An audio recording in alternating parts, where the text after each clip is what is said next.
Good evening, Crime Talk aficionados. My name is Scott Reich, and this is Crime Talk. Thank you for joining us for our Tuesday night special live, I guess you could say, our After Dark session. As you may know, I'm not in a suit or even casual attire. Look, new gear has shown up. That's right, new gear. So I figured we show it off to y'all and say, wow, I want a shirt just like Scott. So when somebody says lawyer. All right, lawyer. I'm just telling you, from a criminal defense perspective, okay, it is always the defendant's own words that get them at the end of the day. Little practice pointer. When your attorney tells you, don't talk about the facts of the case with anyone other than your legal team, because anything you say to anyone can and will be used against you in a court of law. Somehow people just think that, my attorney, he's so nervous. He's so concerned. I know what I'm doing. I know who I can trust. Sure, he says don't talk on the phone while you're in custody, but what does he know? Sure, he's been doing this for 27 years. What he doesn't know anything what he's talking about. And then you get jail calls where they're talking to somebody and they're telling the district attorney their legal strategy. Yes, ladies and gentlemen, the prosecutors, well, they send over, people to do it, but they listen to jail calls. And it just never ceases to amaze me, ladies and gentlemen, why so many people never listen to their lawyer. I mean, literally, you're paying your lawyer hundreds of dollars an hour, up to $1,000 an hour, right? And then you don't follow their advice. I mean, that's like paying, what other profession? Maybe doctors, I guess, where you pay for somebody's advice or pay them to do something and you completely ignore it. I just don't get it. I don't get it. And, lawyers, we figured this out, that the clients aren't going to follow our advice. We're going to tell them to do A, and they're going to do B, and then they're going to come back and say, yeah, but I didn't really understand when you said to do A, so I did B, so it's your fault. And you say, no. And you hold up the letter. Say, here's our conversation where I explicitly said, do A, you did B. So, not my fault. But, hey, what can you say? Bottom line is, but you know what the one thing you can do that you can be certain of? If you go to the link down below, look, you can get a new Crime Talk shirt. Follow Scott's advice. When has Scott led you astray? When has he led you the wrong way? I think we're pretty much correct about 99% of the time. So why, I think I got pretty good odds. Go to the link below, get the shirt. Okay? Get the shirt. There's other shirts to choose from. But this one, I think you got to go to the link and it takes you first to scottreich.com because it's a different person. But these are these are really soft. Really soft. I think it's gonna be a good investment. It's not an expense, it's just an investment. Just remember that. All right, so a lot going on today, lots of comments. I was reading earlier as we were preparing for tonight's show, and a lot of people talking about old juror number 50 in regards to his testimony regarding his distracted answers that he gave when filling out the questionnaire. Now, some people are like, that doesn't matter. You don't need to know that. I wouldn't discuss that with anybody. Other people are like, man, this guy needs to go to jail. He clearly was not truthful, not completely candid. And I think his excuse is rather lame, to be honest with you. And, the judge, I don't know what she'll do. She could say, well, I judged his credibility. It truly seems to be a mistake. He didn't do it. He feels remorseful. I don't think it affected the jury in any way. Or she can say, you know what? Regardless of how we think about Miss Maxwell and the friends that she kept, that, she's still entitled to a fair trial. And if juror number 50 can wrap himself in the Constitution and protect himself with his right against self-incrimination, well, I think Ms. Maxwell should be entitled to the same. And, that's my opinion. And it is just a pet peeve of mine. It is a pet peeve of mine when jurors, you find out after the fact. We found out, it seems like it's becoming more and more common where jurors almost brag about not being completely candid on jury questionnaires. Well, they didn't ask me that specific question. No, the whole point of voir dire, okay? Voir dire, the most important part of the trial, ladies and gentlemen, is when the jurors are supposed to answer the questions truthfully and honestly. Those questions are not meant to embarrass anybody that's on the jury panel. It is there to make sure if the potential juror would be a good juror for this case. It doesn't mean that if you get booted off the jury that you're a bad person or that you would be a bad juror. It just simply means maybe this is not the right case for you today or over the next several weeks. But we, the court, has an obligation to make sure that everybody gets a fair trial. And would you think people would be upset if people withheld information and the prosecution got screwed and said, they'd be up in arms all over the place, prosecuting people, you name it. But, he's sympathetic to the prosecution, so therefore nobody seems to care. I don't know. I think the court, particularly federal court, to send a message to everybody out there, hey, be honest when it comes to jury duty.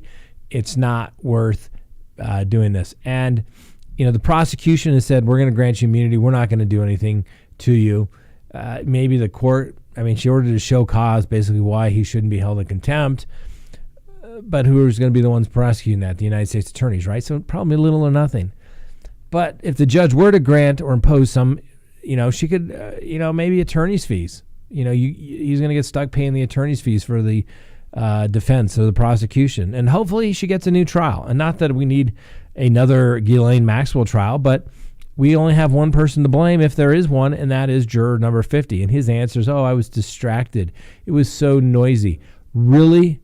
How many times do you get jury duty? How many times do you get to fill out a questionnaire? Each and every one of those questions are important. Oh my God. I could imagine. It's my understanding the judge was the only one that conducted the questioning today. But that is, something whereby the defense could have had a field day with this guy and, go through each and every question all the way up to, I think it was question 49. Oh, so you answered this one correctly, right? You weren't distracted on that one, right? It only seems to be this last question that you were somehow distracted with. Oh, and then you went out to the newspaper and you told them, about your situation and why they should be believed and why if there's inconsistencies and you have doubts about their credibility, it's understandable because I was a victim and I don't remember parts and pieces of this, but I can remember this with complete clarity, and so therefore they must be telling the truth. That's improper. That is improper. But the defense attorneys could have had a heyday with this guy on the stand. And, he should be embarrassed. Oh my gosh, it just is just so frustrating to me that, we allow this stuff to go on and, no one's ever punished. But, failing to follow the court's instructions creates problems. There's been cases where jurors take Bibles. We had a couple cases here where years ago, it was a death penalty case, and people would take Bibles into the jury deliberation room. Well, you can't take anything else into the jury room other than the jury instructions, right? You can't access outside sources. Guess what? Do-over. Juror misconduct. It's a thing. People need to be held accountable for it. So, obviously got juror 50. We've got, Lori Vallow. The report came back in. Excuse me, a little bit cold. Lori Vallow. There was another status report that was filed, and guess what? It wasn't made available to the public, not surprisingly. Why? Because it's privileged and private information. But if I was a betting guy, which I kind of am, I'm starting to think that Miss Lori Vallow is going to stay at the state mental health hospital for just a little bit longer, to the point that she gets to be well again. Somebody said in the comments, well, how do you make somebody competent again? Well, my experience is, not me personally, but from, cases that I've handled, the way that you get somebody competent again normally is medications. Okay. I'm not a doctor, not a psychiatrist, not a psychologist. I'm just telling you, usually when somebody is not competent to proceed, it's usually because, I don't know, like they have schizophrenia or some other mental health issue, and maybe they're not taking their medications. And once they put them on their medications, then suddenly they understand the proceedings taking place. They can, know the roles of everybody involved in the legal process, and they can also basically assist in their defense where maybe they were unable to do so. I mean, that's the way it goes. And I've told you before, experience where people have been delusional, like Lori Vallow is allegedly delusional, where she thinks that she is, a goddess and has all these special powers and things like that.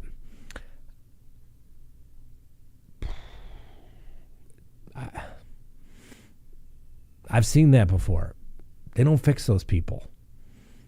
And I don't mean that in a bad way. I'm just telling you, I'm being realistic here, right? I am a realist. I just don't think that they are going to be able to fix her. I really, really don't. We'll just have to wait and see, I guess. I wouldn't hold my breath. Let's just put it that way. And then, and I understand that the defense attorneys for Chad Daybell, they got to make their record. They got to file the motions that they need to file. Oh, I want to be severed from Lori Vallow. I don't think she's going to be joining you. Okay. So I wouldn't worry about it. And all the charges are all kind of lumped together anyway. And from a defense perspective, why wouldn't you want to be in that situation? It's a gift for Chad Daybell. His attorney should be so ecstatic. I would be saying, let's go to trial right now. Everything is going to be pointing, for Chad Daybell, is going to be pointing the finger at the, brother-in-law, ex-brother-in-law, deceased brother-in-law, Alex Cox, and Lori Vallow, and basically saying, she's crazy. He was crazy too. And they had these weird beliefs. But guess what, ladies and gentlemen? These people lived out in the real world amongst us, and they were basically fooling everybody. They fooled the police officers in Arizona. They fooled people in Idaho, including, the clerks and the attorneys, what have you. They all got fooled. So why couldn't gullible Chad Daybell, who, leaves his wife getting have his world rocked by Lori Vallow, thinking this is, say, oh, I was fooled. I was totally blown away. Looking back now, it just doesn't seem right. But at the time, it was all normal. And I had nothing to do with it. Come to think of it, all these people were crazy. Talk about a great opportunity for Chad Daybell. And some people are like, oh, Scott, why are you telling me? I'm just looking at it the way any defense attorney would look at it. I mean,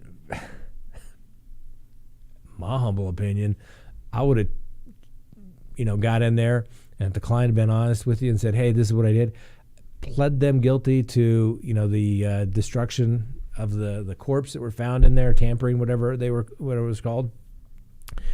And then when they refile, say, phew, you can't charge me. You had your shot. I already pled guilty to the offense regarding the children. Compulsory joinder. Yeah, you guys should have brought those charges when you did. You can't piecemeal it. Sucks being you. I don't know. That's what I would have tried to do. But, a lot of people, I don't understand. I mean, sometimes the best defense in any kind of criminal case is you say, fine, let's go. Because the prosecution oftentimes is not ready. I think I've mentioned this before, is that we had really good success for a while where we were had some back-to-back homicide trials. I was like, all right, let's go. 6-month speedy trial. See ya month 5. They dump a bunch of discovery and then, yep, let's go. Let's do it. And it was bam, bam, not guilties back to back. It was a good time. And the reason was they thought that they were going to move for continuance. I've said this once, say it again. The government is like a big steamroller. You need to do what you're going to do before that thing gets rolling, because what happens when you get in front of a steamroller that's rolling, they can't stop really fast and you're going to get squished. So you need to do it before that thing gets rolling. Just saying. So I think, there were mistakes made there, but obviously I didn't have all the discovery. So, take it with a grain of salt. But, we'll see here. Any need for the pomposity? I don't know. Some people. Anyway. All right. Let's take a look. Let's see. Talk about Taylor. I think it's pronounced Shabusiness. I think is Shabusiness. She's the woman who allegedly was engaging in intimate acts with her boyfriend, and apparently she started to choke him, and then she choked him to death, and then she allegedly, maybe kind of sort of chopped him up into little pieces using a bread knife. I think they found, something in the crock pot, and she was carried out legs, and by her own confession, she said something to the effect of, yeah, I just got bored. I got lazy. Couldn't put all the pieces in the bags to cover it up and to hide them. I haven't seen anything in a day or so. I don't know if we have any updates on that, but that's going to be a good one. I think they were using drugs. Meth, I believe. And, once you start using drugs, you can't go NGRI, because the drugs induce, your strange conduct. Oh, yeah. Her boyfriend's grape. We'll keep it that way. We'll try to, disguise things here a little bit for the YouTube censors. But the boyfriend's severed brain housing group was in a bucket at the Green Bay West Side, and various other body parts, apparently reminiscent of a gory horror movie. So, first-degree intentional homicide, mutilating a corpse, and third-degree sexual assault. $2 million cash bond. Shabusiness, I think that's how you pronounce it, but I'm sure I messed it up. So let's just apologize in advance. Shabusiness. I would pronounce that Shaw Business. I'm sure it's some other pronunciation. But apparently she seemed very calm when she appeared in video court. She's apparently has said very little, only acknowledging that she has a right to an attorney. And of course, the prosecutor said, this is one of the most serious cases that he's ever seen in his time. Apparently, Shaw Business has ties to Texas, raising concern that she's a flight risk, and also said that she was put on probation 7 weeks before the alleged crime and supposed to be wearing an electronic monitoring bracelet, but apparently removed it. I'm sure she cut the bracelet off with a serrated bread knife. Just saying. This is gonna be a good one. They found a crock pot with additional human body parts, including legs, according to the criminal complaint. Police obtained a search warrant for her home on Stony Brook Lane, which belonged to the victim's mother. In addition to a human head, they found a male organ in the bucket. They found body fluid and knives. In a storage tote, they allegedly found an upper torso. Apparently with no limbs. According to Shaw Business, the victim and she were together all day, and they began smoking meth. There's another rule of life. Hey, don't do drugs. Just say no. Don't smoke meth. Don't smoke other drugs. Don't smoke fentanyl. Don't smoke crack. Just don't smoke drugs. So apparently they're smoking a little meth. Things are getting a little kinky. And they were apparently had some sort of romantic interlude that involved some chains. Now, Shaw Business said that she blacked out during part of it, but just went crazy and started strangling the victim. Shaw Business told investigators she didn't mean to kill the guy, but she enjoyed choking him and continued to do it.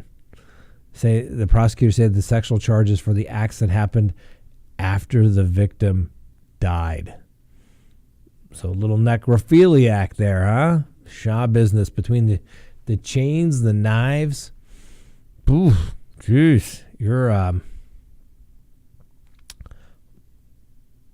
well, hey, must have been the meth. I don't know. Blame it on the meth. Apparently, the police were going to She responded that the police were going to have fun finding all of the organs that she had dismembered. Said that all the body parts should be in the basement. Shaw Business stated there should be a foot or leg in the minivan. Apparently, the detectives asked her what she did with the brain housing group, and Shaw Business stated she had put the victim's brain housing group in a black bucket and put a blanket over it. Shaw Business stated that she used knives that she obtained from the kitchen of the residence and that a bread knife worked the best because of the serrated blade. Shaw Business stated the knives should be in a black bag along with the body parts in the basement. Shaw Business also indicated that she would use whatever bag she found in the basement to place the body parts into. Shaw Business made the comments that at one point she did get a little paranoid and lazy, and that she thought it was the dope that was making her paranoid. Or maybe the fact that she choked to death her boyfriend while having some sexual relations with chains and choked him out. I mean, and I don't want to sound crass, but someone will say, Scott, somebody is dead, and how dare you sound mean and insensitive because somebody died. I get it. Somebody is deceased. And that's bad. But doesn't it make you wonder, what the hell was she thinking? I mean, seriously, you can only blame so much on the meth, right? It's crazy. Crazy. All right, Karen from Texas, thanks for that. Hopefully, those of you who hadn't heard of Miss Shaw Business, that ought to be an interesting one to watch up there. The Green Bay area up there, Wisconsin, you guys have some crazy stuff happening. It's kind of starting to sound like Florida, or do I say even Colorado?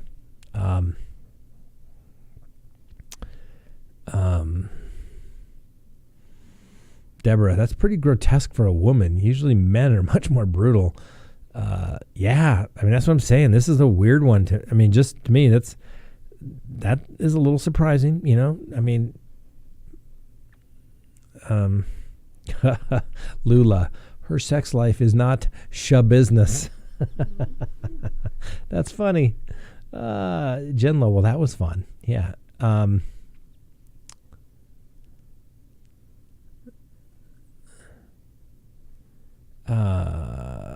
Debbie wrote, Suzanne Morphew has been listed on the 2022 fatalities of death cases in Colorado. I cried.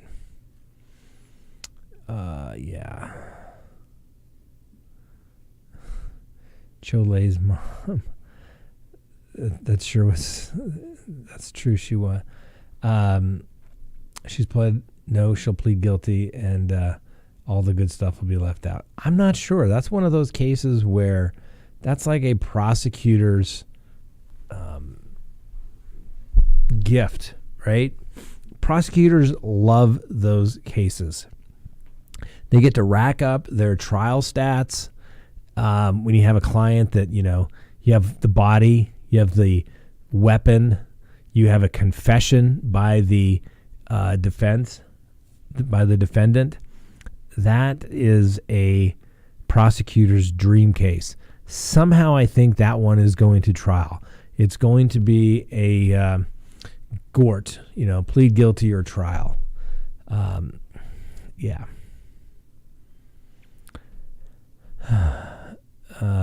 Marcy C. That's what prisons are made for. People like this, not weed possession. Shaw's business is everyone's business now. That's funny. You're killing me. Let's see. There was something else. I just hope it claims guilty and doesn't go to court. Hi, Scott. Live in Canyon City. I want to see you in trial. I'll let you know. All right, Gene.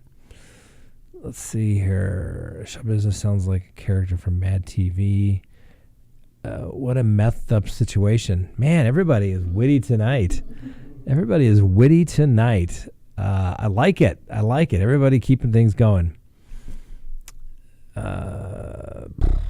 Mama Pink, shouldn't Suzanne Morphew, be listed as a missing person? Has she been declared deceased? I believe she was actually declared deceased through the probate court, I think because they needed to sell the property. I think that came up in the preliminary hearing, if I recall correctly. Domestic violence reports, fatalities. Sarah Joy, I wouldn't put the family through it. Realist Dreamer, Scott relishes in the demonic. No, I don't. But and this probably sound really bad. People are gonna say, "Oh my God!" But how do I best want to say this? As I sit back in my new CrimeTalk shirt that you all should go order a couple of them. When you've been doing this for a while, things get kind of routine, so to speak. Oh, somebody died. Oh, it was a gunshot. Oh, it went this. Okay. Mm-hmm. So when you hear people chopping up people, it kind of gets your attention because that doesn't happen every day. Okay? That's just a little over the top. Okay? When people kill somebody, maybe according to the charges, engage in a little necrophilia, and then chop up the pieces. And then the police arrive for kind of a welfare check. And she confesses. I mean, that's pretty good stuff, man. It makes you wonder what the hell was going on other than must have got some bad meth, apparently.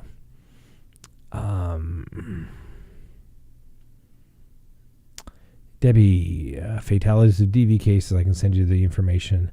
Godspeed. Yeah, I mean, you know, what is it? I think it was a joke. It's like, oh, you got married. Congratulations. You're now going to spend, most of your time with, the person most likely to harm you in some way. I mean, DV, it's wrong. It's wrong. I just never get it. I was always raised, you never, ever, ever hit a girl. You never, ever hit a woman. I would teach my son, who was a little bit older than my daughter, and they would fight. And she'd be like, Nicholas hit me. And I would be like, Nicholas, don't hit her. She hit me first. I'm like, I don't care. You don't hit your sister. You never do it. And of course, she gets in trouble for hitting him. But the reality of it is never, ever, ever hit a girl. It's that simple, right? Leave, walk away. Seriously, it's the kind of thing that's never really ever crossed my mind. I'm just not a big yeller. I don't need to yell. But if I do yell, I'm pretty upset, but I've never, I don't know, I just never ever crossed my mind, I think I'm going to hit a girl. It's unfathomable to me.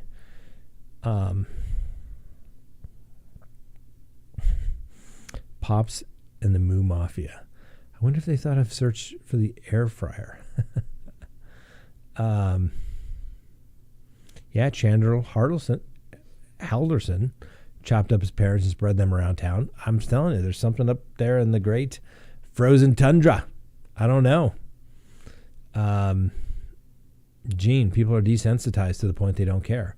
Yeah, and that's what I'm saying. I don't want to sound like I was decent, but it was like something you just don't hear every day because there is so much death that you hear about. I mean, it is just, it's crazy. Crazy stuff. Okay. Got to pay a bill here, ladies and gentlemen. Let me tell you about this. Look at this. Baked in Colorado. Okay, if you have a dog, who here loves their dog? If you have a dog and you love your dog, raise your hand. That's right, I do. Everybody out there, raise your hands. Keep them up too. Okay, and if you love your dog, you're going to want to get them the best little healthiest treats you can, right? Because you want your dog to be around a long time and you want him to be healthy.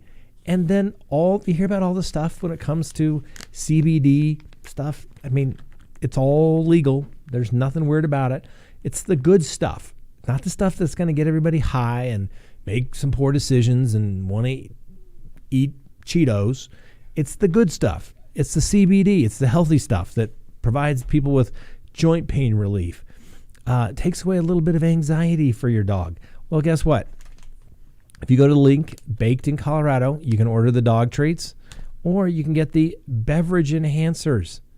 Okay? Beverage enhancers.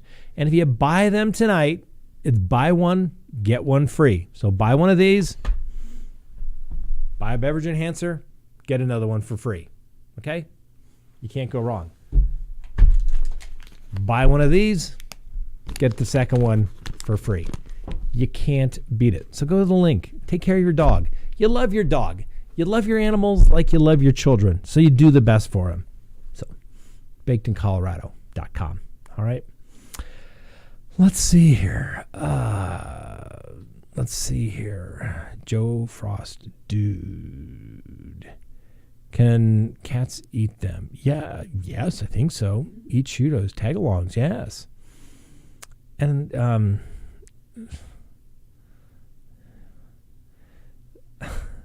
okay, good thought. She laid out on the floor looking for the window for an hour. Yeah. You are the guy. CBD. Yeah. Yeah. Wait. Cool lawyer pilot is now endorsing puppy CBD. This is the best ever. Hey, we tell the truth. Okay? Have nothing to what motivation do we have to it's just like the opinion that I get in so much trouble. People, if you read some of the comments, I get people like, Scott, I've been with you from the beginning, but I disagree with you on this one case, and I unsubscribed. Scott, you made a comment that was a little sarcastic, and I'm out of here because, okay, Scott, I disagree with you on this. You're wrong on this one. Okay. I'll still be here. No one says you have to follow me and believe every word I said, and you have to somehow come around to every opinion I have. That's not the point of it, right? What do we say here? Let's talk about it. If I am wrong, maybe I'll come around. Okay? That's one of the things people forget when you're an attorney. Somehow they think that you always think you have to be right. And as a criminal defense attorney, you always think, okay, this is what we do. You're always looking at both sides. You're not saying, oh, I drank the Kool-Aid and there's no way my client did. You have to be the most realistic person in the courtroom, right? You're going to have, hopefully the prosecutors that are being realistic as well, but they've got, victims in the courtroom they've got to deal with. And they're going to think, we're prosecutors. We're not supposed to lose. We wouldn't bring the case if we didn't think we could win. You got the judge who's like, hey, I really kind of dig this. I can show up at 8. I'm out by 5. I get, 4 weeks off a year for vacation. I'm usually done with my docket about 12. So I get to sit back in my office and, do some stuff to keep me busy, I guess, until I have to go home. And then, they're like, okay, whatever. But then you got the defense attorney who's got the client, who you got to deal with your client that is scared to death, doesn't want to go to prison, doesn't want to be held accountable in any way. He or she will lose everything, and you're the only person that stands in between them. So you have to be as realistic as possible and say, here's the good facts, here's the bad facts. Oop, guess what? We got a new bad fact in the mail today in the supplemental discovery. You have to be a realist. And, like I said, I can say, hey, I think this way it's going to go. It all depends upon the information. You get new information, my opinion may change, just like it does in life.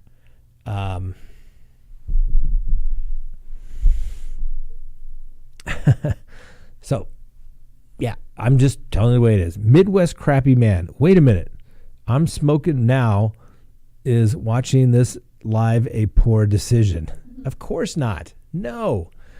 And smoke all you want. Do what you want to do, man.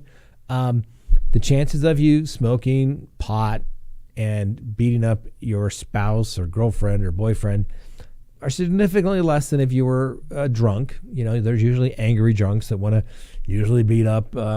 Statistically, it's usually the woman that gets beat up. Usually alcohol's involved. I cannot recall a case where I had a client that was stoned and went home and beat up their spouse or significant other. Just don't see it. So yeah, it's just that kind of thing. Oh, Midwest Crappy Man. Do they have a calming version? I have a dog with separation anxiety. Oh my God, yes. We give these to Miss Winnie the Bulldog because Miss Winnie the Bulldog was a COVID puppy is really what she was. Okay. And let's just say the lovely Miss Kristen stayed home for like a year with the dog, over a year and a half now, but she's going back to work. And the dog doesn't want her to leave the house. I mean, it's crazy. The separation anxiety is intense. And I can't bring her to the office every day because I have places where I need to be, so I can't bring her. She can't take her, the lovely Miss Kristen can't take her to the office every day. So the days that she can't work from home, literally the dog will not leave, will bite her feet, her shoes, if she thinks that she's leaving the house. Will go out the back door to the garage and race to the door acting like she's going to go somewhere. So seriously, yeah, anxiety, bakedincolorado.com. Some who cater specifically, look it up. Austin, Bacon Colorado treats don't work.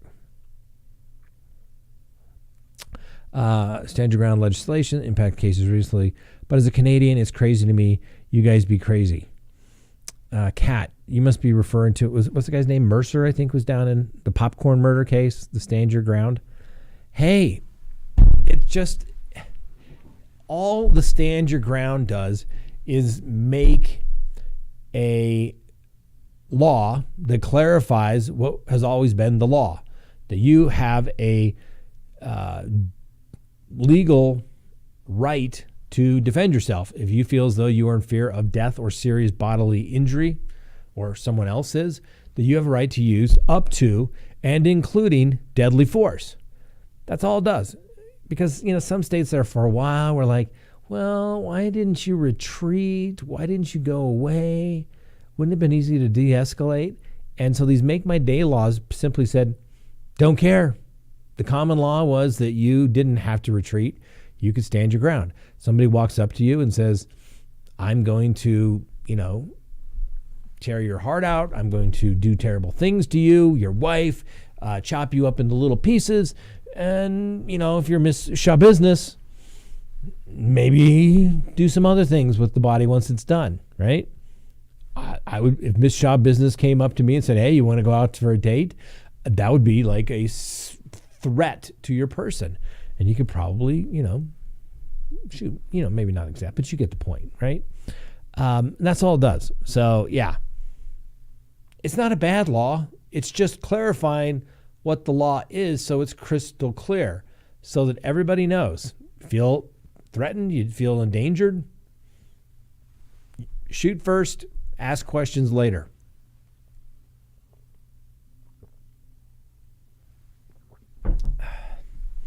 Just saying.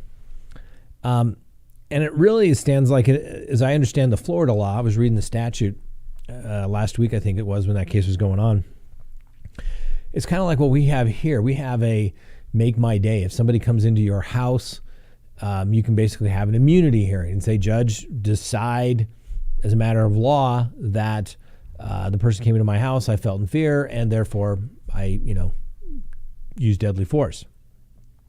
The judge can say, yeah, case dismissed, or the judge can say, no, it's a close call. You shouldn't have invited,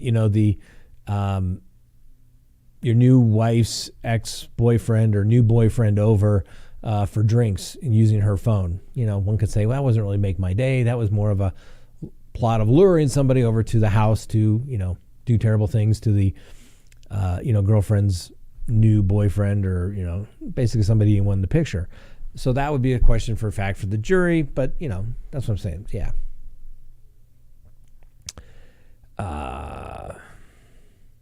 Chloe's mom says that Reeves didn't get stand your ground. He did self-defense. It's the same thing. The stand your ground is kind of like the immunity hearing, but self-defense is the same thing. It is the same information that is being presented to the jury so that can be done.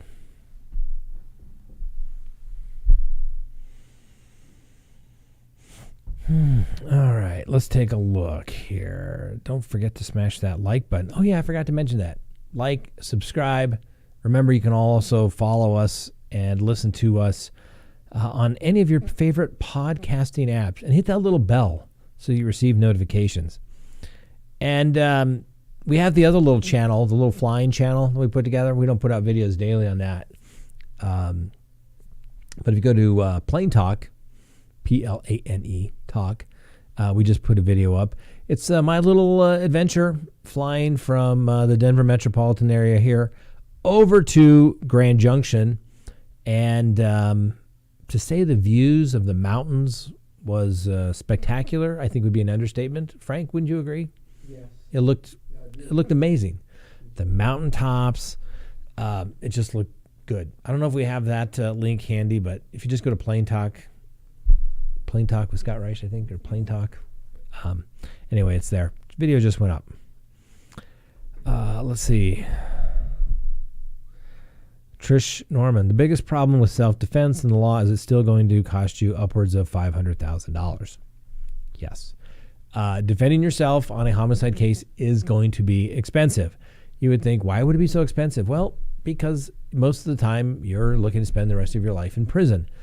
And even though it's really kind of an assault gone bad, usually simple facts, usually they're not that complicated, the consequences are very, very severe. So you have to spend a lot of time in it, leave no stone unturned, probably overthink it, over-research it, but you want to make sure, it's going to be. So, yeah, I mean, my general rule, like I said, I have firearms. I have lots of firearms, but firearms complicate everything. So just be smart. They complicate everything. I'm telling you, even though you can stand your ground, you can do what you want, sometimes it's easier just to walk away. Just keep driving to the police station, say this person is acting up. Do something so that you're not in that particular situation. Okay? And if you don't think I'm not telling you the truth, just think about it. I would make more money if more people went out and did that kind of conduct. And I'm telling you, don't do it. It is not worth it. Just saying. So the standard.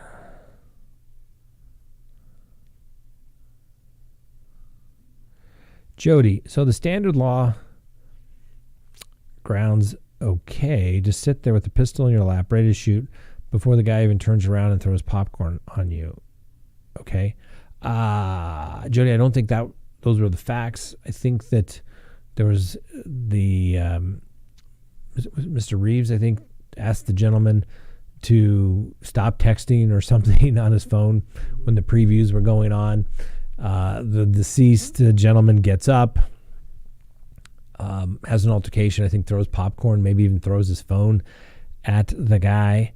I mean, seriously, I think it was a bit overkill. I was a little surprised that he was found not guilty and so quickly.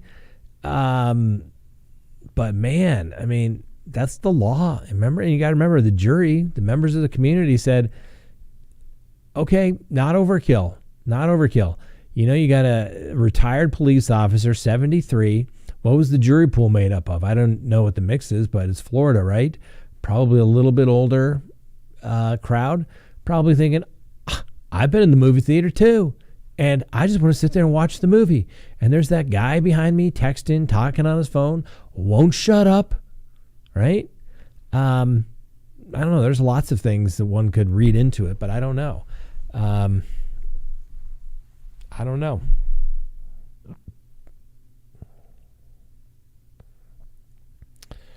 Robert says Reeves was a former cop. Yes, he was. I think a captain. He was used to being in charge and not having people buck up to him. Chad bucked him, and Reeves' ego was shattered, and that's why he killed him. Well, I mean, but he testified that he was in fear of his harm, and it's not an objective standard. It's a subjective standard. It's not what everybody sits back and says, hindsight 2020, well, I would have handled things a little differently. I don't know if he shouldn't have had a gun. Oh my gosh, it doesn't matter. Don't care. It's a subjective test. So what was in his mind? Was he in fear? It's not a reasonable, what would a reasonable person do under those circumstances? Which is why I have a real problem with these negligence stuff, right?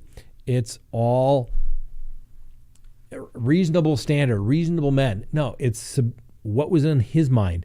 Did Reeves feel as though there was that fear of death or serious bodily injury? Jury believed him.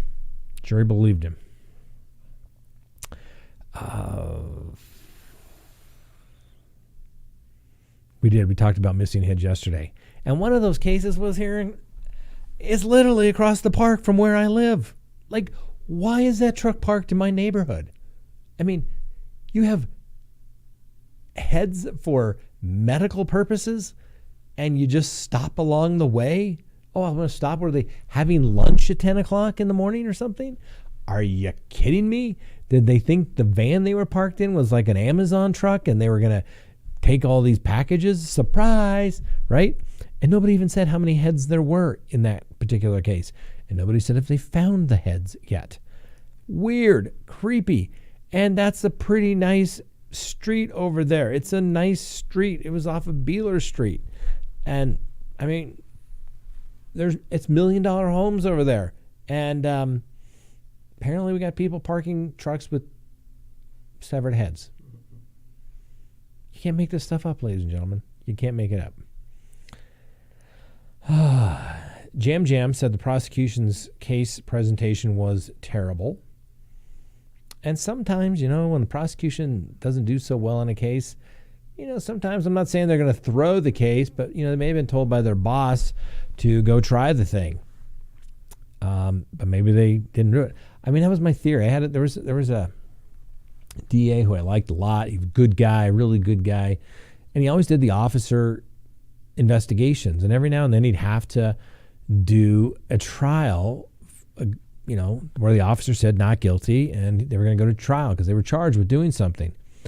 And I mean, nicest guy ever, but I don't think that he ever won one of those cases. Now, I'm not saying he did something inappropriate. I'm just saying I don't think he ever won any of those cases.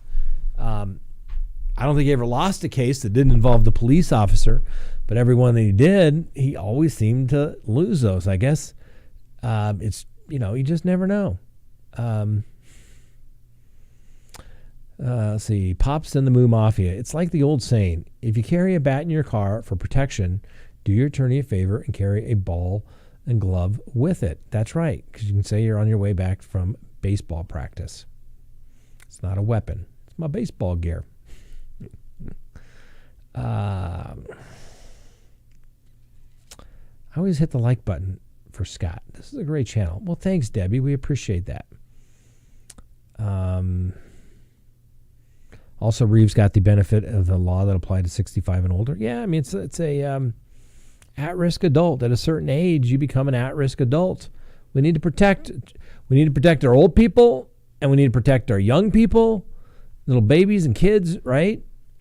A society will be judged how they treat their women and children and, their elderly. Are we going to protect them? Gene, what? Heads in the car? Yes, it was like a van was broken into in my neighborhood, like across the park from me. I could probably see down that street from my top rooftop. And apparently there were several heads that were there for medical purposes, and somebody took them. Wouldn't you have loved to be a fly on the wall when somebody opened up that box thinking they were going to, they really hit it big? Apparently they needed a dolly to take them away as well. Rose, yes, Colorado's bad, but you should be in business for a long time. There is no shortage. There is no shortage, that's for sure, of crime. It just keeps coming in, I swear. And now that COVID's over, I mean, we were busy even during COVID. And now it's just like it's all getting crazy again. And if the economy tanks, look out. Things are going to get crazy, crazy, crazy. Let's see. Reeves literally walked his daughter down the aisle the next day. Oh, isn't that sweet? Jay Wilbur. Wait, really? I can carry a baseball bat for my protection?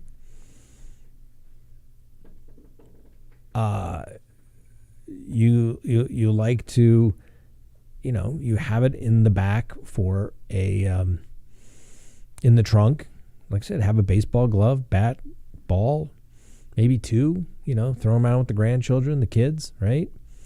I don't know. I'm just saying. I think everybody needs to be able to take care of themselves. Everybody needs to be able to take care of themselves. At the end of the day, you are the only one that's going to take care of you. The odds of something bad happening to you in today's world, it's starting to change a little bit. And we're having this conversation today about all the bonds stuff. Attorney was telling me that, now the district attorneys, before they were all, everybody needs a PR bond. It's unjust. We need to make sure that people, get out quickly. It's unfair. You're only punishing the poor. Those kinds of things, arguments.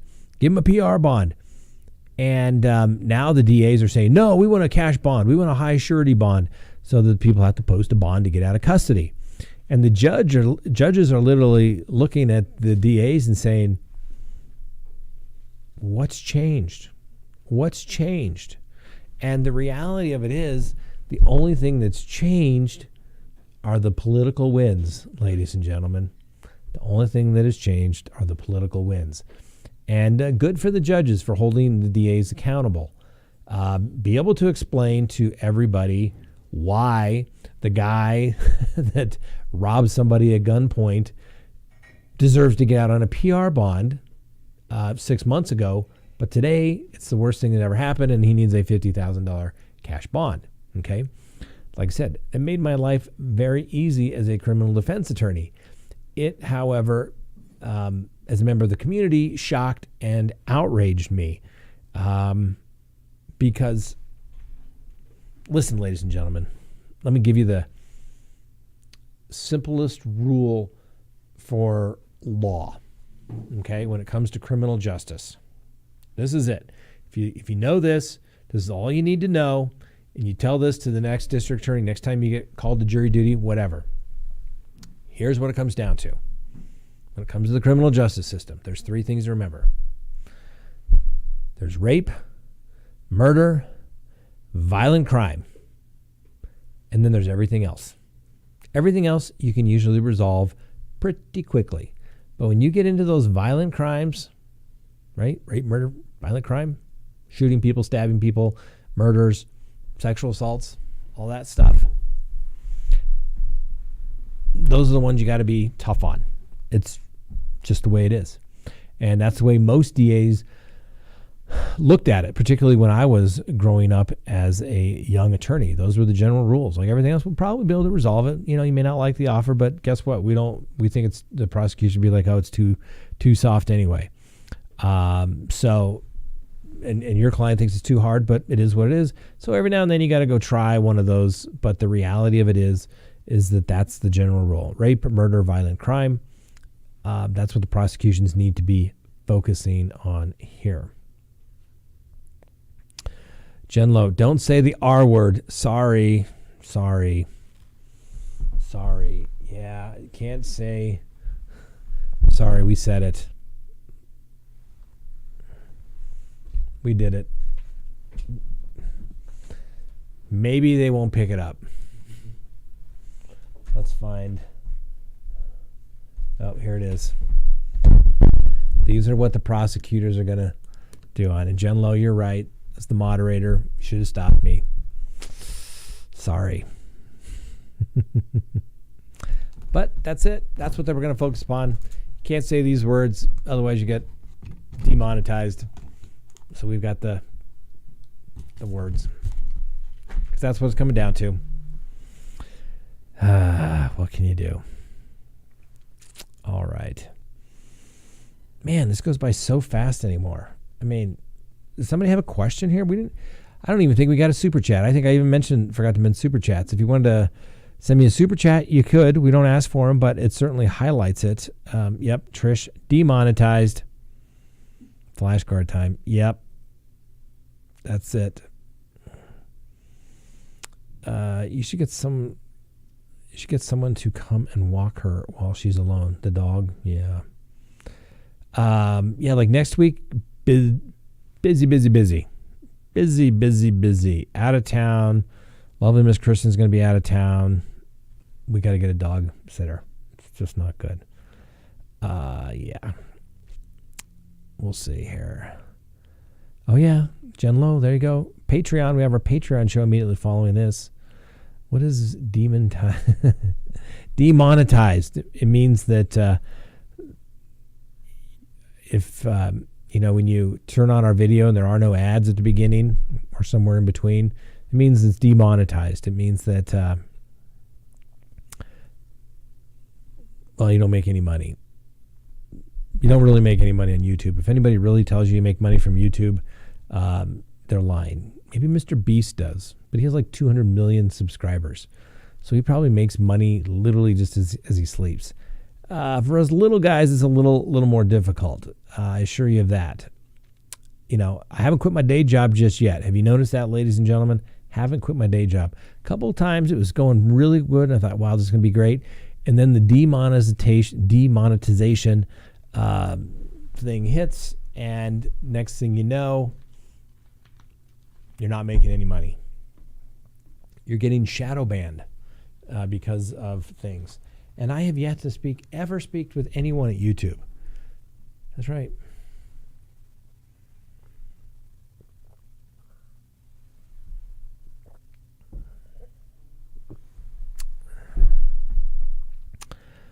I don't know what that means. Oh, yeah. What are Harvey Milk Duds? I don't know what that means. What's going on with Letitia Stout? She's back at the hospital. Remember, her attorneys asked to go NGRI, so they're going to do the evaluation. It's just crazy. Suprina H, $5 super chat.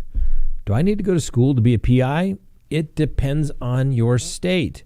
For example, here in Colorado, the private investigator people actually tried to be regulated so they can do it, but sunshine, the law didn't get renewed, and so now you don't need to be a licensed investigator to be a private investigator here in the state of Colorado. It gets tricky, but I know some people. I think Mark Carlson was saying he went to Texas to get certified just because it helps, I think, for insurance and things like that. Sarah, you shouldn't have said the R word. I really enjoy your show. Thanks for doing it. Sorry.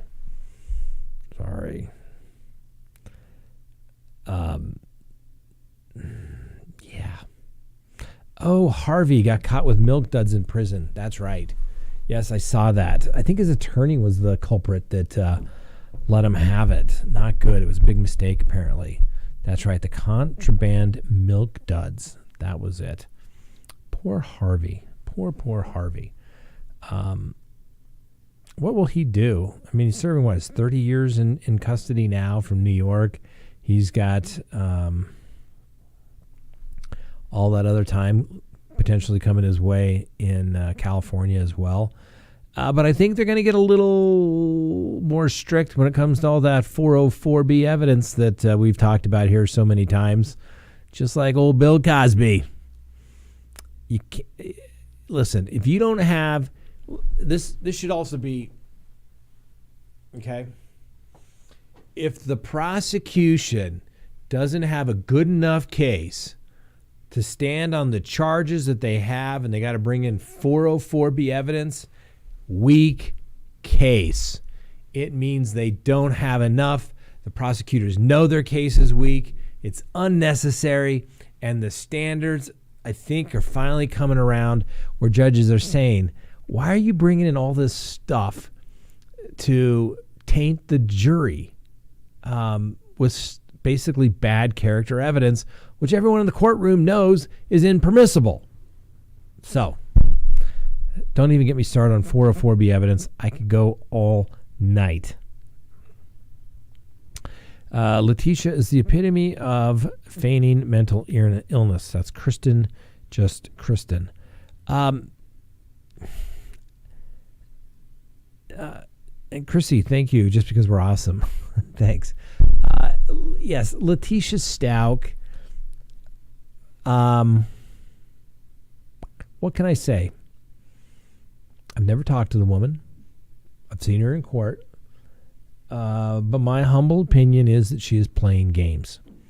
I think she is playing games, trying to escape all her stories. When you read the affidavits as it relates to all the different versions that she gave as to the cause of the death of young Gannon, it just doesn't come across as credible. I mean, I think, I can't recall, but there were like 8 or 10 different versions. Oh, the moving guys or the maintenance yard worker guys must have done it it was just, none of it made any sense. And all of that stuff is coming in, and it is just ridiculous. So I tend to be on the ridiculous side. Oh, then we have that Sherry Papini case. I didn't realize this, that it cost the state $230,000. Yeah, faked her own kidnapping to go be with her boyfriend. Will be able to walk out of jail after posting bail. Papini's attorney, Michael Borges, previously asked the court to release Papini on her own recognizance, citing concerns about the jail conditions and her restrictive diet. Borges said Papini's food allergies have prevented her from eating most jail food. She's going to be released on a $120,000 bond.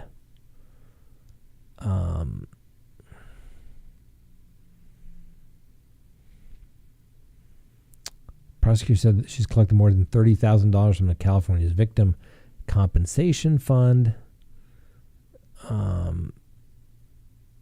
legend said she was with her ex-boyfriend. I mean, like, that's just crazy, isn't it? I mean, a grown woman married with children so that she can go out on a little sexcapade, fakes her own disappearance. Like, and then the boyfriend confesses. I mean, it's just, I don't know. You can't make this stuff up. It just gets so good. And yet everybody thinks they're going to get away with it. Everybody thinks it won't happen to me. I'm going to not say anything. There's only one thing you can say. All right, lawyer. Lawyer. Lawyer. If the boyfriend had said that, he probably wouldn't have been charged. He filled in all the little stuff for the police, all the little facts that they needed, the stuff to get them arrested. And then once you're arrested, then there's only one thing you can do. Send lawyers, guns, and money. And that's a heck of a lot more expensive than just keeping your mouth shut. So, all right. Apparently her husband is standing beside her. Palm Springs fan. Need to get to Palm Springs. I love Palm Springs. Nice place. Been out there in the 29 Palms, was just down the road. Oh, that's right. There wasn't an affair. She just used her ex-boyfriend for a home hideout. Yeah, and his DNA just happened to just be on her clothing. Yeah, nothing happened. I'm sure of it. Whose side are you on? What? Whose side am I on? No, I mean, someone Oh. saying that. Whose Oh. side are you on? You on Sherry's side? Nah, I think it's just ridiculous. I mean, it's just one of those things. It's like, it's almost so bizarre in the fact that how it came out. And, you know, even the husband, oh, we're going to use $31,000 or whatever from victims comp and, you know, just pay off our credit cards. You know, we were very traumatized by this. We need it for therapy. Probably need a vacation, maybe a new spa too. Yeah, we'll just end that. Now they think the husband may have been involved because of the money to put into his accounts. Possibly. We can say sexcapade. Yep. I've heard worse on other channels, and they just label the shows 18 or plus. We do too. We are 18 and plus, and we still get demonetized. I really think that there are haters out there that report us to YouTube and say that we talk about inappropriate things. I mean, there are people going back to the Chris Watts days that still do not like us because we called BS on all of their bogus theories. And I wouldn't go there. People are like, Scott, your channel could grow so big. You just got to go crazy. Talk about all the weird theories about how other people could involve and they did this and that, blah, blah, blah. Wasn't going there. Wasn't supported by the facts.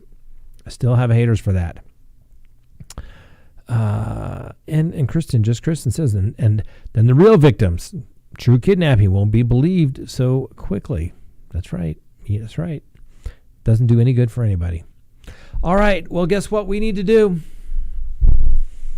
Well, I know what you also need to do. You need to go to the link below and go get yourself a new shirt.